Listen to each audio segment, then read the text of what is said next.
And we're live on the ThunderCast. Thank you for joining us. I am your host, Lyle Convoy, and as always, we have Couch Boy here with us. Hey, what's up, everyone? And we have the number one Marmaduke fan. Howdy, hey. Hopefully, he'll be able to stay with us the entire podcast. It seems like he has a bit of internet oopsies going on right now. Let me go ahead and... Although I hope that might have also been my voice cracking. Marm, I thought you were an adult. I wasn't aware you were a teenager. It's okay. I'm Why, oh 20 and I man, sound Dad? like a 12-year-old boy. What do all these strange feelings mean that I'm feeling? No, we ain't doing that. Suddenly girls look different. No, we ain't doing that. I do that enough. Sorry, I didn't mean to interrupt your couch. Go ahead. No, oh no, I was just saying it's okay, Marm. I'm 20 and I sound like a 12-year-old boy, so we're good. Go into voice acting with that, actually. Get yourself a sweet Fiverr gig. Don't you encourage that madness. All right, so let's see here. I'm very well aware of Marmaduke's inspiration, John, regardless of how we feel about that individual. Now, we're going to go ahead and run through what we're going to cover today on the 29th episode of the ThunderCast. We're going to cover the episodes Dimension Doom, Queen of Eight Legs. We're going to do a character retrospective on Monkian, and then we're going to finish off the abomination that is Dogs of War. So, Marm, why don't you go ahead and give us a rundown of what Dimension Doom's plot is? Alrighty. Dimension Dooms starts off right away with the action with Chitara having a vision of a mysterious pharaoh-like figure speaking to her. This is Wiz Ra. We learn from her that she has had these visions before, and meanwhile, back at the ranch, Mum Ra has revealed that he fought Wiz Ra thousands and thousands of years ago in ancient Egypt. They were responsible for blowing up the Sphinx's nose, and Wiz Ra is a good wizard in possession of magic that at least rivals Mum Ra's, and also a magical helmet that Mum Ra desires above all else. But Wiz Ra has been banished to a alternate dimension and only can appear in the normal world for one day every 7,000 years, and that will be Mum Ra's only chance to acquire this. Fortunately, the Thundercats hang out with Wiz Ra. They powwow, and after Mum Ra steals the magical helmet from them, they try to take down Mum Ra. He kind of basically toys with the Thundercats. They kind of get pansied a little bit in this episode. Chitara is the one who is left behind as she slowly recovers, and then she and Wiz Ra and Snarf team up to kind of cleverly trick Mum Ra and save the day. And it kind of weirdly hints that Chitara might like Wiz Ra, but then he's like, nope, sorry, gal, and disappears into his mirror for another 7,000 years. Just like my dad. Ooh. All right. Just kid. That is 100% a joke. My father is present in my life. All right. So, Marm, what are your thoughts on this episode specifically? I liked the overall animation of it. I felt like, there's some neat fighting sequences. I just feel like Wiz Ra kind of shows up and he's cooler than all the Thundercats. Like they're more of a liability to him in the fight with Mum Ra. No, really not through fault of their own. I don't think they could have anticipated how Mum Ra could use the power of the helmet basically to incapacitate them. But it is kind of cool that this is a Chitara-centric episode and she's out of action for the first part, and then she and Snarf really get to help save the day in the second part. And I really like the trick of Chitara moving the statue just to trick Mum Ra into thinking the day is over. But I don't know, this was almost kind of like the Wiz Ra show and Four Idiot Cats episode of the Thundercats. Oof. And how about your thoughts, Couch? Okay, so I mentioned I was talking to you about this a little bit before the podcast started. I wasn't actually a huge fan of this episode, but not for the reasons you might think. I feel like this episode is one that could have really benefited from a 2 or even 5-part special, because there was just so much new lore and information about. Oh, first there's the cat statue, and then there's Wiz Ra, this this super powerful wizard guy who's basically just like Mum-Ra, but good. But the problem comes when they try to cram all of that information into like a 20-ish minute episode. It kind of ended up just feeling a little rushed for me, and it was kind of hard to follow. I really, really wanted to like Wiz-Ra as a character. I thought he was super interesting. I thought his concept was really cool.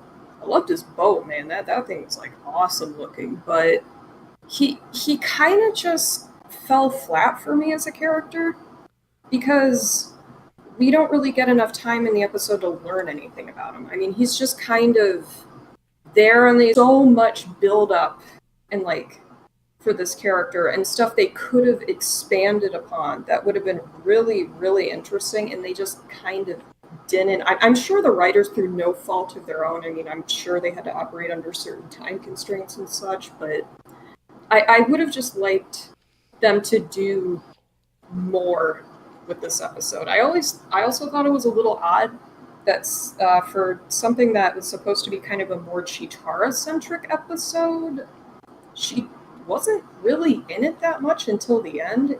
I mean, granted, she did play a pretty big role in the end with like defeating Mum-Ra, with like moving the statue and stuff, stealing the hat back. But I did think it was kind of weird that she was just in a like basically a coma for like over half the episode, when the episode was kind of meant to be about her and Wiz-Ra. I think those are fair critiques, honestly. While I enjoy the original ThunderCats more than I do any other 80s cartoon, it's not without its faults. And sometimes, Right, especially exactly. with one-off characters, there could be an issue. I enjoy the premise of Dimension Doom, especially if you were to truncate it to young people get involved with two boomers fighting. I mean, that's always funny. But two senior citizens battle it out for supremacy. But I do believe flying boats. one thing you Egypt can say, tumors. one thing you can say is Serious Sir sure has imagination. Like, the writers room had to be like, all right, so they're fighting on airboats over the Sphinx for reasons. But all right, so I enjoyed the episode, but your criticisms are valid. I understand them, and I don't disagree with them. This probably would have done better as a two-parter. I enjoyed the moral of it is basically you should be more open with your friends. Don't think they're going to consider you to be crazy, because that's what this ultimately comes down to. Chitara was dealing with something unusual, and she didn't tell anybody because she was worried about how she would sound. And when you have friends and family, you should be able to trust them to understand that you're not, in fact, crazy. And there are some times where you have to tell people what's going on so it can be fixed. Yeah, exactly. It's also kind of interesting that that's just a subtext to the episode. Like, in maybe like a more modern writing style, we'd start like a week before with Chitara wondering about this. Gee, should I tell everybody? They do their morals kind of like the characters notice it and they talk about it, but like this was a much more action oriented episode. So like the fight sequences took most of the time rather than Chitara's struggle. But now that you mention it, yeah, that is kind of an interesting aspect of it. All right, so I'm going to go ahead and read the show notes written by Bob Haney. Another strong contribution from Bob Haney. Dimension Doom is packed with excitement. The opening scenes explore a little of Mum-Ra's backstory, something that is extremely welcome, as most of the show's flashbacks feature the ThunderCats, and the depiction of him at the height of his powers, sailing through the skies on a barge emblazoned with his iconic twisted snake icon, is beautifully realized on screen. There is a tantalizing glimpse of a Sphinx on the planet, which reinforces the origins of Third Earth, and the heart of the story concerns a wizard defeated long ago by Mum-Ra. The idea that the gateway to his dimension was inadvertently covered by Cat's lair is inspired, and the story moves along at that speed. In fact, Mum-Ra is well used throughout the episode. He eventually wears the enchanted helmet with style, and we also learn the name of the Vulture King, one of his mysterious masters, the ancient spirits of evil. Although it isn't hugely original concept, it's still interesting to see the ThunderCats fall under the influence of the helmet's power. Chitara's simple yet clever trick to move the statue, thus deceiving Mum-Ra, resolves the story's effectively. The episode's title, Dimension Doom, doesn't perhaps strike the right note. However, tiny niggles aside, this episode stands on a highlight of the first season. In short, Bob Haney delivers his usual standard of script, always exciting his audience along the way and using the world of the Thundercats to best effect. Script editor's commentary from Peter Lawrence. This is much more in Bob's comfort zone. The character of Wizra, Chitara's reluctance to ask for help for fear of ridicule, a nice touch for a superhero. The Wizra Mumra backstory, the seventh dimension, the Sphinx, and on and on. There's probably too much here. Do we really need the golden helmet? The golden helmet of mind control. But often writers and story editors lose confidence in simplicity. We forget making the dramatic most of each moment is more than enough, and so we throw in the kitchen sink for our own security. Dimension Doom is classic mainline Thundercats, the exact opposite of an Overguard story. Was the show such a success on account of these classic episodes, or was the huge variety, the exploitation of the wilderness, and the wild shores its secret? Don't ask me, I was only the story editor. More seriously, I do like the eccentricity of the show, but the wilder shores could not have worked without the solidity of the mainstream. I think that's fair.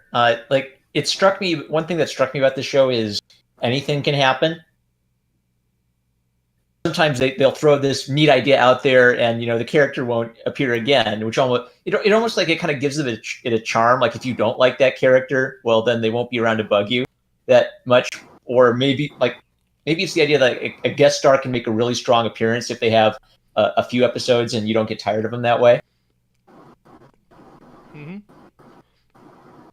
Real quick here, John asked if I had a continuity, would Rizra be part of it? Depends on what I do with it. I'd hope so. Tim Stunt says, who knows, maybe Mumra was once human. After all, mummified creatures were mortal once. Well, based on Thundercats' origins, villains, and heroes, he absolutely was. He was an Egyptian sim priest named Wahanka, who sold his soul for immortality and power. And we all know how well that always goes. I'm super sorry, Lio, but for a second I thought you said simp priest, and I got really confused for a second.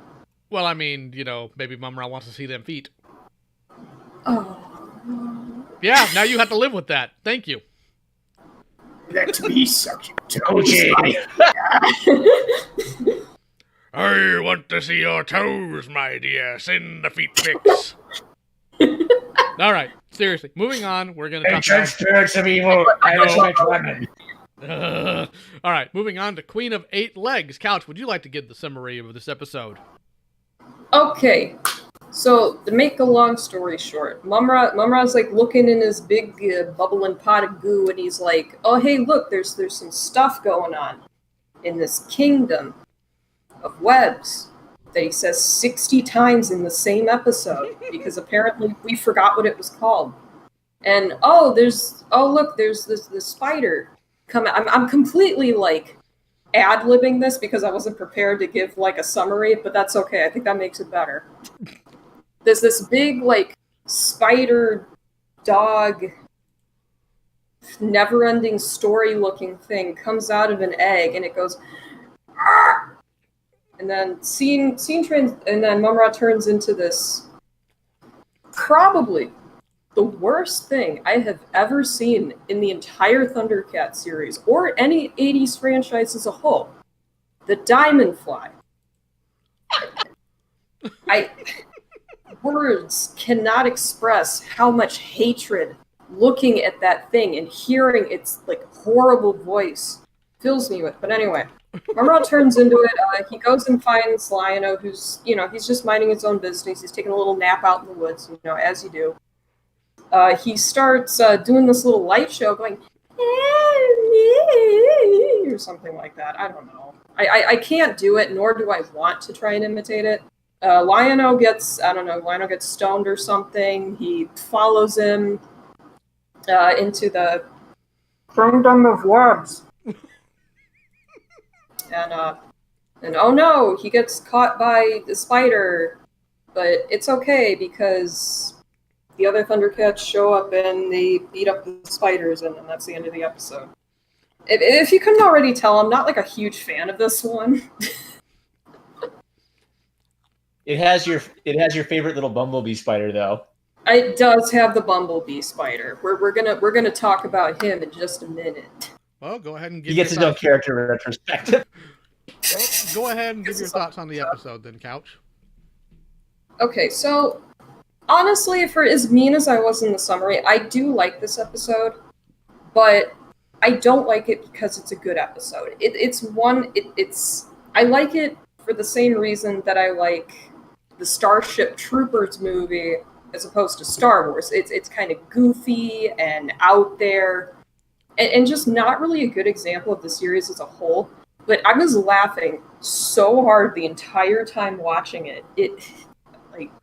I actually really do like this episode. The plot was straightforward enough, even if it seemed a little convoluted for Mumra to like turn into this like butterfly and Lord Lion-O and get him into the spiders and blah blah blah.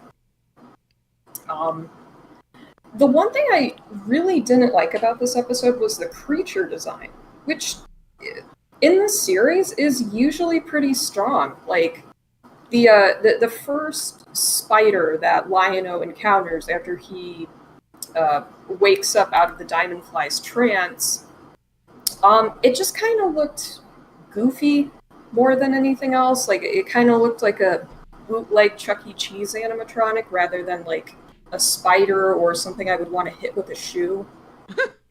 And the fact that it talked, I don't think it added to its character at all. It actually made it less kind of intimidating for me.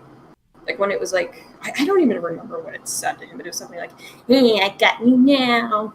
I actually kind of started laughing a little bit. But I honestly think Spidara herself was a bit of a letdown as well. Nothing about her, aside from her 8 legs, really screamed spider to me. She kind of looked more like a weird dog Persian cat thing. And again, the fact that the only noises she made, she just kind of screeched and kind of spoke like a little bit of broken English. Like there's a scene where she pokes Snarf after he gets caught in a web. He goes, "Thunder, food," and I'm like, am I supposed to be afraid of this? Am I supposed to be intimidated by this? I think even if I was like a small child watching this, I probably would have just started laughing. I mean, at least that's what I did when I was watching it now. Another thing I noticed, I'm sure this was just a slip on the writer's fault, and I don't really fault them for this because it's such a small detail to keep track of. I also noticed that they retconned Panthro's fear of spiders. That was established way back in Fireballs of Plundar when, I don't remember if it was Willa or Nada shows him the bushy spider. Yeah. And he's like terrified of it. Yeah, but in this episode with these like, an entire kingdom of nothing but giant spiders, he's fine with it? Maybe it's only small spiders he's afraid of. Maybe. That would that would make sense, sure.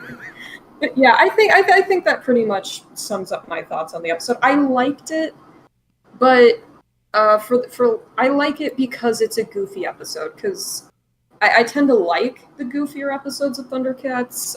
Fun fact, Helpless Laughter, which is a season 4 episode, is actually one of my like top favorites.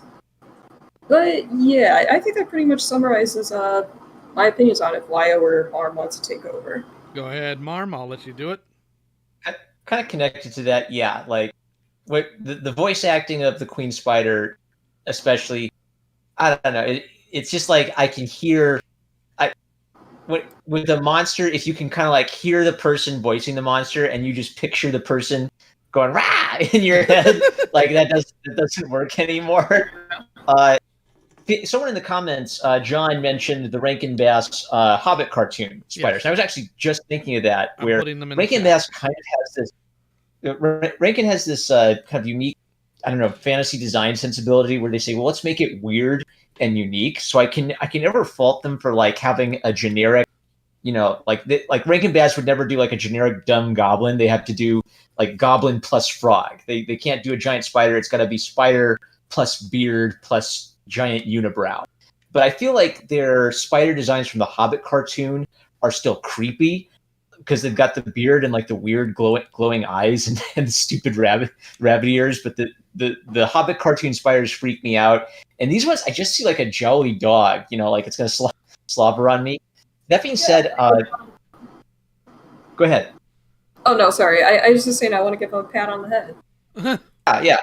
And I did like this whole sequence where Lionel was trying to fight with her as she was trying to stomp him. And basically his sword was useless. Like, he's fighting a creature he can go all hack and slash with this Sword of Omens with, and he can't take her down that way. So that was kind of an interesting, like, different type of physical threat for Lionel to face. And I kind of liked how picked up on how Lionel is old enough to know not to leave the Sword of Omens lying around. So it was kind of neat that Snarf was smart enough to figure that out, but then again, like, not smart enough to go ask for help from the other Thundercats. So he basically just like walked right into Mumra's trap. There's also kind of like this neat thing at the end where they asked Snarf, like, how did you get out? And his explanation of it was basically, well, you guys are all about to die, so I guess I just dug deep, which it's kind of this, like it's kind of like a simple explanation, like I just did it, but also kind of like a nice, I don't know, moral of the story thing where if you're like in a life and death situation, you gotta dig deep for it. So a pretty good episode for Snarf overall, which is usually a mark of a good episode. If Snarf gets to save the day in a way that's not condescending to him, I tend to really like. I actually like that as well. Like, this episode, for as much as I was riffing on it, it's a really good Snarf episode. All right. Well, while I don't disagree that it's a good Snarf episode, Cards on the Table, definitely not my favorite of the series. Part of that's probably due to negative association, because every single time, with the exception of this past week, that I have sat down and watched this episode, I have been sick every single time. And it drives me freaking bonkers. It's the Diamond Fly. I wish I could blame the Diamond Fly, but unfortunately I don't think I can. Now, as far as the spider's design, what I'm guessing is based on, the way its the way its hinges are and whatnot, or its joints. It looks like what they initially did was they took some design elements from the Hobbit movie Rankenboss did and tweaked it to make it less horrifying. Because I put it in the chat where you and Marm can see it now. That's what their spiders look like for their Hobbit adaptation. That is horrifying. Down, even though I personally like it better, I gotta remember this is a show for, like, originally intended for 12-year-olds at the oldest. Yes. And Hobbit had some horrifying moments. Good movie. Great movie. Really enjoyed it. But I think the toning down is necessary. And no, I don't have coronavirus, John. But I'm not a big fan of this episode. It seems kind of, we're going to take them and do something. And does it have any further implications? There's any real reason for it? No. I mean, Kingdom of Webs, what was its threat? It sat there and did nothing. It's maybe kind of like. Go ahead. Oh, sorry. It's definitely just a filler episode. Like, I think that's why I'm actually okay with it, because I just went in not really expecting anything out of it. All right, so let's see here. We're going to go into the show notes. Written by Stephen Perry, Queen of Eight Legs opens with a spectacular panoramic shot of the Kingdom of Webs that sets the tone for this beautifully designed episode of ThunderCats. Regrettably, it isn't one of Stephen Perry's finest scripts. However, there are some very strong concepts explored, and the idea of giant spiders works really well within the fantasy theme of the series. Where the episode doesn't fare well is in its interrupted plot. Only a relatively small portion of the episode involves the Thundercats interacting with the spiders, and Mumra simply wasn't needed. His ultimate appearance, as a bizarrely designed Diamondfly, is certainly the weakest element. There is nothing hugely wrong with Queen of Eight Legs, it simply lacks the spark of brilliance it could easily have had. During the second half, the pace definitely picks up things and starts to turn around, but the earlier scenes are a little dull and could have been lost in favor of expanding later scenes. The episode does, however, have many positives, and chief amongst them is the spectacular art design and direction from Pacific Animation Corporation. The standard of background work and cell painting is superb, and in every scene that features Lion-O and his counterparts are perfectly executed. As ThunderCats was often outsourced to various animation houses, one can't help but think the studios responsible for this episode were, by far, the greatest artistic asset. There are many showcase sequences, like the one where the Thundercats leave Cat's lair, bumping the Thunder Tanks along the way. The one where the sword beam bursts through the ground. Perry's sense of humor is always evident in a few funny scenes involving Snarf. Lion-O's not the only one with muscles around here. Once again, Earl Hyman struggles to disguise his voice as Nemesis, and, consequently, the character sounds almost identical to his portrayal of Pantro and the ancient spirits of evil. The episode should surely have been a classic, and the Kingdom of Webs is certainly memorable. It simply doesn't quite hit the mark on the way in the way that Perry's best work always did. Writer's commentary from Stephen Perry. Of all the writing I did for ThunderCats, the creation of Spidera in Queen of Eight Legs was the most enjoyable and the most disappointing. I had always been a big fan of the 1950s Atomic Mutant movies, and wonderful films like Tarantula had a special place in my heart. In a way, Queen of Eight Legs was my response to that movie and countless others that had big spiders in them. Right up to that William Shatner disaster where they dressed up as a VW bug with legs and drove it along the hillside horizon. I was also affecting the great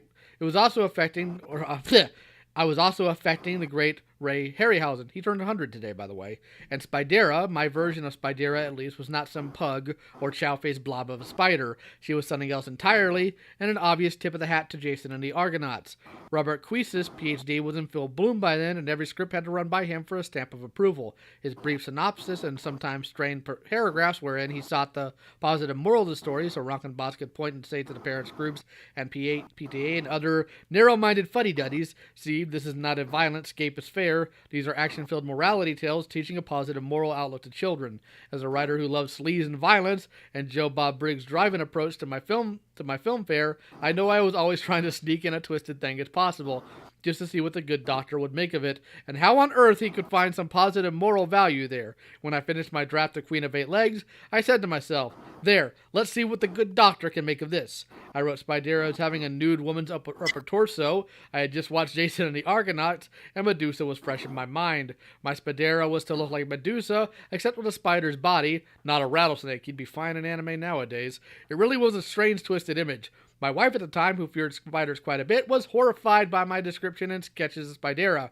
You can't have that in a kid's show, she complained. They will change it. The episode was partly disappointing because of the characteristic design of the main menace. Spidera was simply not frightening, and that was another thing that was in my script but got cut. A big disappointment there. If you recall, a bunch of smaller spiders steal the Sword of Omens. One of them seems to chew and spit bubblegum, and this was the bubblegum spider. There was another smaller spider that I had labeled the Yip Yap spider. It was supposed to bark like an obnoxious little ankle biter dog continuously as it nipped at Lion-O's ankles. I was always disappointed the Yip Yap spider was missing. I had some good friends who owned 6 or 7 of those little kinds of dogs, often no bigger than a small cat, and the Yip Yap spider was a little homage to Rob and Glinda. Rob was a very famous guitarist, and a #1 hit song, Voices Carry, which the band called Till Tuesday. Glinda had been the girlfriend of Joe Perry, no relation, of Aerosmith, before she left with him to meet Rob. Glinda adores the cover of early Aerosmith LP. They love their little obnoxious dogs, and I had told them about the Yip Yap spider being inspired by, their yip-yakking pack. But I still view Queen of Eight Legs with satisfaction. The Kingdom of Webs was finally realized, and the show had a creepy feel to it. If it scared some small kid into nightmares about spiders, then I'll always be happy. You had a lot to say about that episode. Man, find that dude in the back a hot topic. If I could just say one thing, this just solidifies in my mind how biased the entire team was against Overguard, because the fact that they were kind of, a little forgiving with this definitely weaker episode, and then they just ripped into Mandor and the Pirates, which was an episode that was an Overguard episode, right? Or am I dumb? I think it was an Overguard episode. Yeah, just the fact that they ripped into that one and then they were kind of more lenient with that one just completely solidifies that in my mind. I think it's more the fact that he gave them some really back and forth scripts. Some were really solid. I mean, really good. And then we have, the circus train. But real quick, let's go ahead and focus on him. Let's focus on your boy here for a minute. Do you think that could be the Yip Yap spider? I mean, I was just calling him the Bumblebee spider personally, but Well, I think the Yip I Yap remember Shredder he got- had like a pink tongue, right? That was like chewing gum. So maybe something got Kind of. retranslated there. I think the description I used when I was watching this episode, because I wasn't really enjoying this episode too much until this incredible little man appeared. What I said, let me scroll up in the chat a little bit, was, quote, "This little man is lighting up the synapses in my brain like a Christmas tree. I love him so effing much, I want a cast episode specifically dedicated to him." Oh, Lord.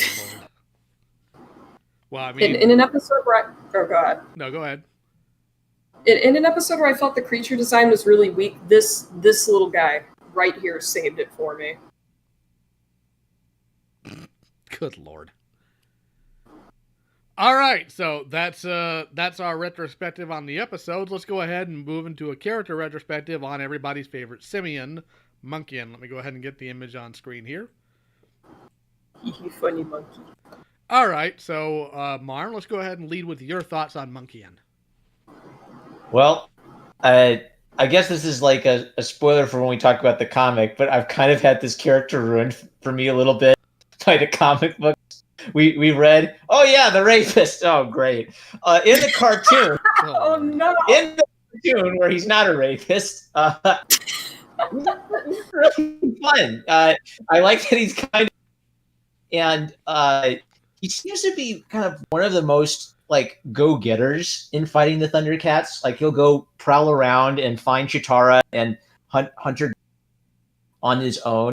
He strikes me as the guy who would have like, oh, okay, I've got a neat thought. So whereas Lionel, his whole story is about gaining like the moral attributes you need to be a hero, the mutants are all in opposition to one another, and each of them could have a trait that would be useful in a leader, but none of them have all of those traits together. So Monkian's kind of an idiot, but he has some like gung-ho-ishness to him that could make him a good leader. Vulture Man is really inventive, but maybe like a little bit too much of a wimp to assert himself and be a good leader. So I think the way Monkian contributes to the team is being kind of one of the most likable of the mutants, and it's sort of tragic that they weren't able to, I don't know, tap into that in the comic series. All right, and your thought, Couch? Honestly, I don't really have too many strong feelings on Monkian as a character. He never really stood out to me. In fact, I was pretty surprised by a lot of Marmaduke's observations, and I definitely agree with them. But I don't know. He always struck me as the type of character as he was just there to do his job. Like, okay, yeah, if he had to go along with like one of Slide's, stupid, overcomplicated schemes, and so be it. But ultimately, he just wanted to get rid of the Thundercats, man. He didn't want to have to jump through all these hoops and all these other things. He just wanted to he just wanted to clock in and clock out. He just wanted to get his job done. But aside from that, I mean, funny monkey. I like the guy. I think he's neat. I think he's interesting. I just don't think the show gave us enough material for me to really form a strong opinion on him one way or the other. No, I think that's fair. Oh, and Scary Harpy reminded me, there's that episode where he calls Sly the chauvinist pig. That's great. Yeah, that makes the return. Yeah, that makes the return comics even worse. They couldn't even get the fact that Monkian respects women right. So are you telling me that he drinks his respect women juice? He does. He drinks it out of his little cocoa nut. Does he drink it using his feet hands? Probably, yeah. His feet hands are tips his fedora helmet. Milady. Ooh, ooh, ooh. No. The thing is, like, ironically, if it came down to actual animals, Monkian should technically be the smartest among them. He's a primate, right? But he's not. And I think that's where the humor comes from, not just because funny monkey, but because it's kind of inverted. The smartest of them is a bird. And they generally have smaller brains in comparison to their bodies, but Monkian's the dumbest. But he should have a higher ratio of intelligence. But I think the thing is, with the other mutants, you can understand why they hate the Thundercats. For Jackalman, it's probably because he lacks courage and they have it. For Slithe, they have resources and power he does not have. For Vulture Man, they have technology he does not have. Monkian, I think, out of his own, left to his own devices, wouldn't care. He doesn't seem to have any actual grudge against them. He just goes along with the group because, well, primates, they're community-based. So he just goes along with that. And whatever he tries to go after something that one of the other mutants would, like, say, in the episode where he gained superpowers, it bites him in the butt. He's not suited for it. He's obviously the idiot of the group, but I think it's more in service to the fact that he doesn't have any personal drive. Yeah, he's kind of like me during high school. So some of my friends would walk up to me like, "Hey, we're gonna go throw stuff at the freshmen," and I'd be like, "Oh, okay." All right. Kecker's boy has an interesting comment. Monkian also chooses to battle Chitara because he respects her as a warrior. And it's kind of interesting because my instant memories of Monkian were of him like pursuing Chitara, right? So I wonder if maybe there was like a mentality on the writers to have a certain mutant, I don't know, pair up with a certain Thundercat sometimes as maybe like a rival character to them. Like I remember Panthro would sometimes fight Slide, so it'd be like strong guy against strong guy. I don't know if that's necessarily accurate. I haven't really seen evidence of it in the show, but who knows? It's an interesting theory. Here's the show notes. Monkian is a strong-willed, if impulsive mutant of Plundar. Arriving with his fellow team members in the series' first episode, Exodus, he makes 55 appearances altogether. He is aggressive and irritable by nature and at times must be restrained from acting in haste. He reluctantly takes orders from Slithe, though, like many of the mutants. He desires to assert himself as leader. Monkian's most prominent adventure is Lee Schneider's first season tale, Monkian's Bargain, which he sees a pact form between Monkian and Mumra, courtesy of some powerful orbs. Monkian is briefly granted omnipotence over Third Earth, but on learning the price for his new abilities, that he must perpetually remain in Mumra's pyramid, he relinquishes his powers, and he is later imprisoned by Captain Bragg aboard the Searchgate train and bows out in Season 2 episode, Return to Thundera Part 4. Leonard Starr's early correspondence refers to Monkian as speaking very fast, suggestive chattering. Their laughs are particularly monkey-like. They screech if hurt. Notes accompanying Monkian's character design sheet reveals his people are very powerful and quite large. Their weapons are also medieval. Our lead Monkian carries a flail and a shield. They have very strong, ape-like arms that drag on the ground. Something's got changed in translation there.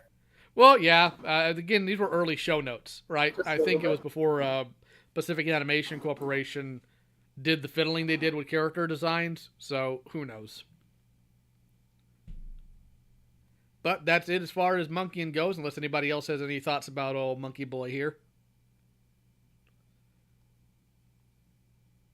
King Hissy says Monkian just wants to hang with the bros. Me and the boys going to attack the Thundercats later.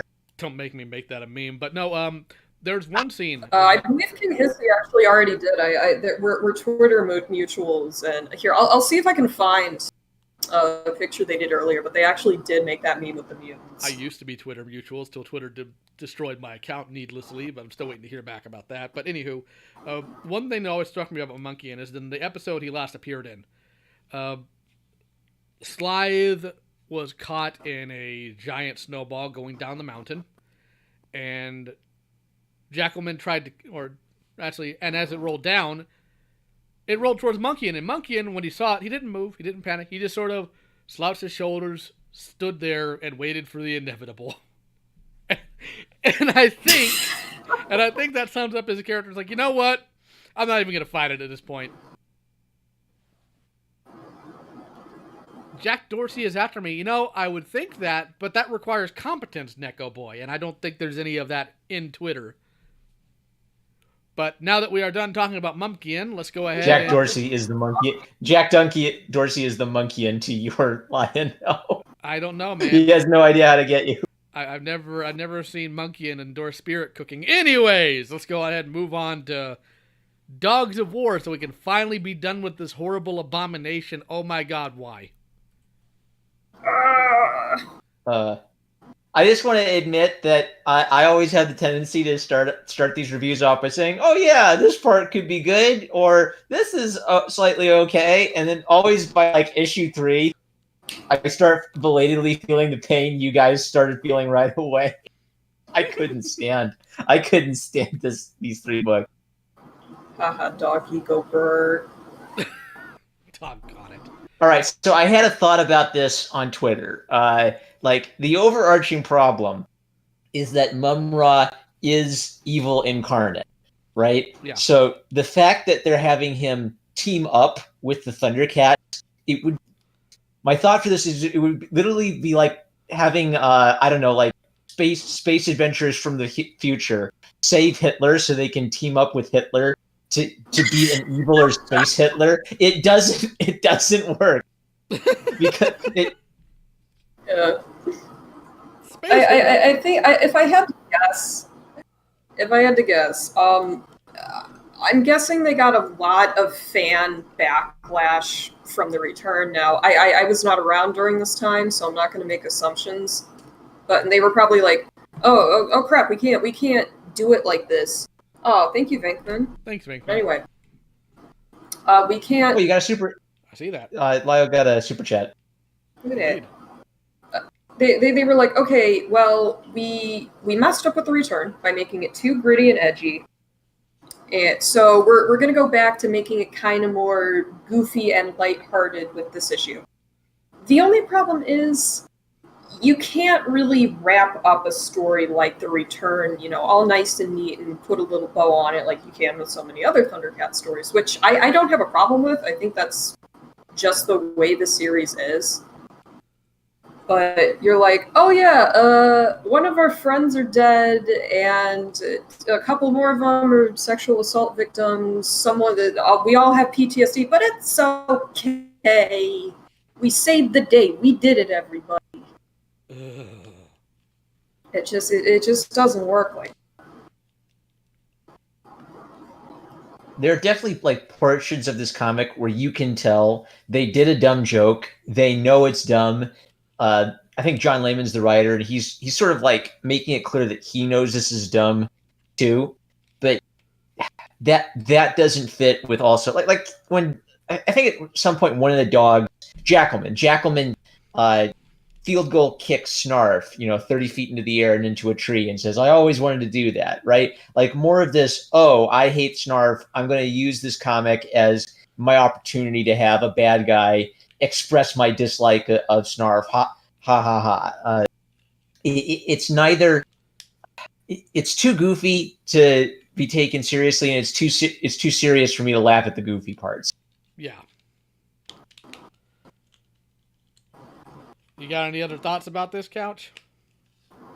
I actually do. I swear, this is the last time I'm going to bring this up. Uh-oh. I promise. Uh-oh. But in the last episode, I talked about Bengali being killed off in the return, causing a problem in this issue. And I'm going to talk about that now. At the very end of the issue, Mumra, in a very out-of-character way, decides that he's going to give Lion-O, who has aged to the point where he's probably going to die soon, also mysteriously lost his beard for some reason, but let's forget about that. He decides to give him a vial of water from the Fountain of Youth, so they can. I don't remember the exact phrasing he used. He wanted to like continue playing their little game longer. Mm-hmm. But here's the issue: if he's going to prevent Lion-O from dying, why not bring the guy he literally killed back to life? It makes no sense, and it makes the gesture completely meaningless, in my opinion. What are your guys' thoughts on that? I'm actually curious, because I've never seen this point brought up before. Well, I think that's making one assumption, and I don't think bringing back the dead is within Mumra's ability. But maybe the point is like if he was willing to kill the Thundercats before, what has changed him to the point where he wants them to be alive and I'll fight you again another day now? Like, No, does he want Dominion of Third Earth or not? And I guess his argument is, well, I live forever, right? So I'm gonna outlive you anyway. So you make it interesting. But that's been true. That's been true the entire time. Why hasn't his attitude always been, well, I'm just gonna live it? Like it's just like you introduce something like that, and it just makes everything else before seem dumb because you're trying to explain how everything that came before fits with what he's saying now. Well, applying it more like that, it actually creates a bigger plot hole here. Why did they team up? Does anybody have an actual answer from the comic as exactly why they teamed up with each other? What's Mumra's motive? Because Lion-O said they should team up. Yes, but what's Mumra's motive for teaming up? Mumra's evil. Why would he care about the dogs of war doing things? He wouldn't. He wouldn't care. That's why it doesn't make any sense. The only way this could work is if there was some threat that could actually destroy Mumra, like they had some magic light power that would destroy Mumra, but they also hated the Thundercats and wanted to kill them too, right? And then it would make sense for even like an existentially evil creature like Mumra to want to live, right? Yeah. But this is basically a physical threat. Like he could wait out the Thunder Dogs too. Why isn't like toying with the Thunder Dogs just as interesting as toying with the Thundercats? Because he wants to laugh at Premiere and Linkso. He's like, I killed your friend. Good Lord. Well, it's not just that we have to deal with here. We have bad writing, we have bad characterization, and let's go ahead and get into this. Let's talk about some bad art. I've got the Brett Booth. His art's usually really good, so I don't know what happened here, but his rendition of Tiger on screen here is the stuff of nightmares. I thought the Cats movie was bad. Apparently, it's worse. Kind of looks more like what the Monkian does.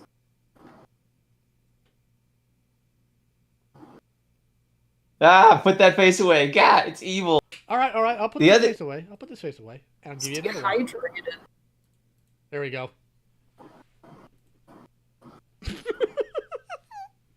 Hold on, it's not loading for me. What face is this? Oh no! Delete this post. Can I? What face were you talking about? Yes. The one on the right, like Wily Cat, just going like. Ugh. No, they're both bad. It's like sad alone. They're both bad. And I guess Vulture Man, that's supposed to be Vulture Man trying to look sincere. Okay, this bugged me because they colored Vulture Man kind of pinkish, and I interpreted that as they're just in reddish lighting because he's never bright pink in the show at all. And he says something like, "Kiss my pink feathered butt." I just got like triggered. And I like Vulture Man's butt is not pink. I have looked at all the pictures on the internet I can find. I am 99% sure that Vulture Man's butt is not pink. Well, I mean, this makes me mad. Have you looked at OnlyFans account? It is not pink. Have you looked at all the pictures, Marmaduke? Not all. Not all. I did my due diligence, but only as far as my conscience would allow. It's okay. I subscribe to his OnlyFans. I can confirm it's not pink. And the killer thing about this is I actually like, let me go ahead and bring up the cover here again. I actually like Brett Booth's designs for the costumes. I think they're a decent upgrade that still makes them, recognizable. I, of course, really like Thundercats with pants, so that's just my personal value there. But the way he does this comic seems to be more of glamour shot, glamour shot, glamour shot, as opposed to actual movement. So that's just my value. This entire comic is a complete and utter mess. It makes no sense, especially for Lion-O to go into battle at his age, at his experience, without that absurdly powerful weapon. Just, come on, man. What were you doing? What were you thinking? Who wrote this and why? And who hurt you? Did you guys catch the "Who Let the Dogs Out" reference? I was hoping we would not bring it up, but thank you, Marmaduke. Very cool. Who let the cats out? Woof, woof, woof, woof. Like, a topical meme at the time that will definitely age well. I hate everything. I hate it so very much. Why can't we get Thundercat comics that aren't incompetent or edgy? Okay, this is a little thing. This is a little thing that bugged me, and maybe I just missed it. What happened to Lion-O's beard? Did it get fricasseed off? Like, why did he have a beard before? And then he was talking to to Mum-Ra, and he's still old, but he doesn't have his beard anymore. I think he ran away to shave it for a second for that shot at the end. Mum-Ra took it on. They nailed it to the wall next to Bengali. Oof.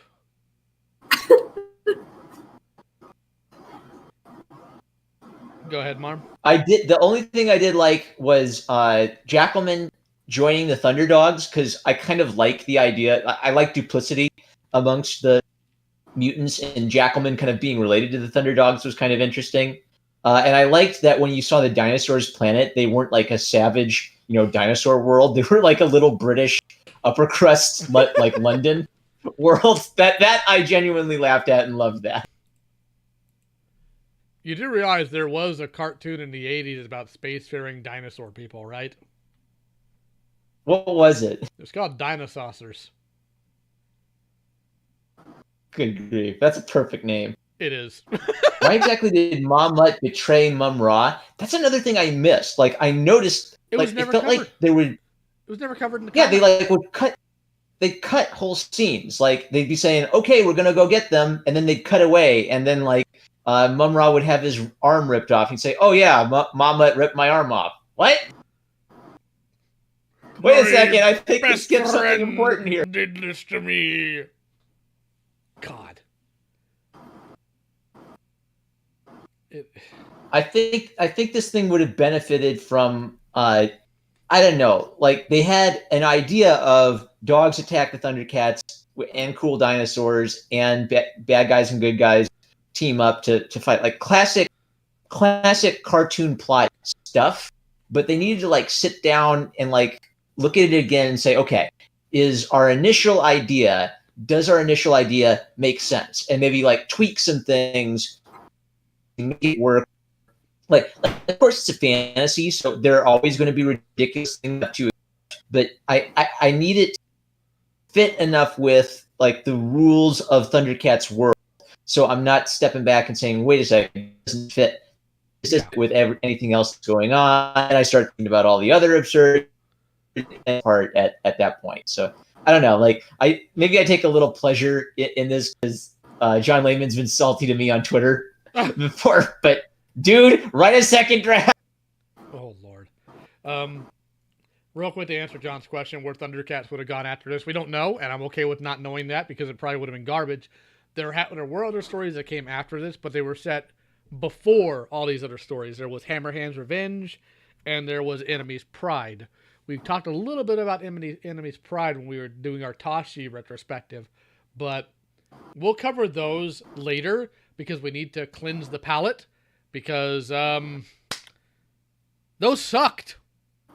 The last comics we've gone through have sucked, and we want to have something that doesn't suck. What we're going to cover next in terms of the comic, we don't know yet. We'll look into that in the near future here. Such a relief to not be cringing while reading a Thundercats comic. Go ahead, I've been anti-spoiled. Go ahead, Kat. I was asking, because I haven't been on the podcast since the beginning. Did we already cover Reclaiming Thunderix? I remember that one being pretty good. We did, but really early on. Oh, okay. Marm was still here, but I think so was Tyler or Joe. Yeah. We'll probably cover. That was a fun one. Yeah, we'll probably cover some of the classic stories from either the Star or the UK run. Maybe one of the annuals, since I have access to those both digitally and physically. But we'll cover that later. Next time we're going to cover the episodes Sword in a Hole, one of my personal favorites, and the Evil Harp of Charnin. Ooh, exciting! Because I think out of all the episodes of Thundercats, that is the one I've never seen. Ooh. I don't know why that is, but yeah, I'm looking forward to looking at that one. It's an odd one. All right, so we covered a villain this time. So what hero should we cover next? I mean, if Couch wants to do Bengali, I'll binge watch. I'll binge watch season 2. We covered Bengali, and you should have done it already, Marmreek! Marm, please, I've already simped once. Cannot simp again.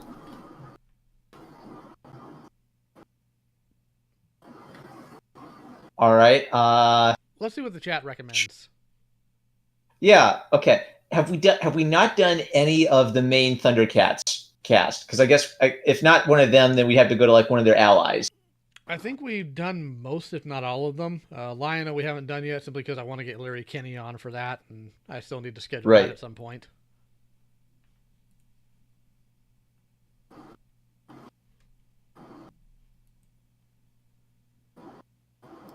I mean, we could always forego a character retrospective and do something else. We are open for experimentation. Could do that. Try something new, something spicy. We could do some like debates about future Thundercats kind of stuff. Oh yeah. Jagara, have we done her? Ooh, she's like season 4. We have not done Jagara, so we can go ahead and slate her here for next time and cover her what little bit we can on her. As far as debates go, I mean, that would require somebody to have an opposing view, Marm. Right, like we'd actually have to like find someone who likes Thundercats Roar or something and have them on. Or something. That would actually kind of be interesting. It would be interesting, but at the same time, it'd be really unfair. I mean, they wouldn't have home field advantage. They'd have multiple people against them, and that just, as much as I would like that type of debate, that I couldn't morally sit with that. That would be too mean. Yeah, I mean, I'm kind of like neutral towards Roar, honestly. Like it has, don't crucify me here, but it has some good and some bad. But like, I feel like I would be too biased towards it being like bad. I feel like none of us in our group is like a real free cartoons must be my way kind of person, right? So I feel like we could get some. What is it? Like there's that level of like nerd debate where we all are just loving it, and then there's like the second level of nerd debate where you're ripping into each other. Like that might be fun to get like some level 1 nerd debate stuff going on here, like Goku versus Lion-O stuff. Don't you start that, Kecker's boy. I wouldn't expect the debate to be disrespectful. It's more the fact that I prefer things to, if I can be, have them on a even playing ground.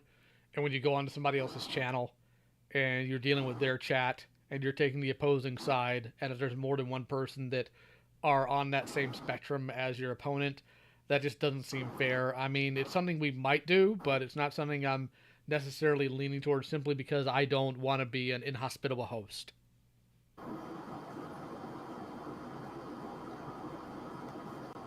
But anywho, next time we're covering Sword in a Hole, Charnin, and Jagara, and, well, we'll figure out what comic to cover.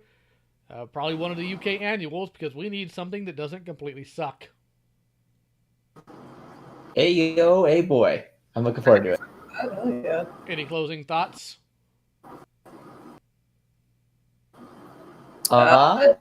Dogs of War bad, don't read. Here, I'll definitely. I'll put your boy back on screen while we close out. Yes! He's back! Special thanks to my co-hosts as well as Comic Basics and my Patreons. If you guys want to support us, feel free to there. Let me see here. Are the UK comics in different continuity in the cartoon? Yes, they absolutely are. In fact, any of the Star Marvel run is a different continuity. Though they have their own continuity, but they were directly inspired by the 80s cartoon, right? Yes, and sometimes they did just like comic versions of episodes, but it deviates enough to make it different. Like in the comics, Thundera got destroyed because it got too close. It fell out of orbit and fell into its own star. Whereas in the cartoon, Magic Sword blew it up. So, you know. Which Martin would know if he had gotten into the second season yet. Yeah. All right, so we're going to go ahead and sign off for now. Thank you guys for joining us, and we'll see you around next time. Take care. Bye, everyone.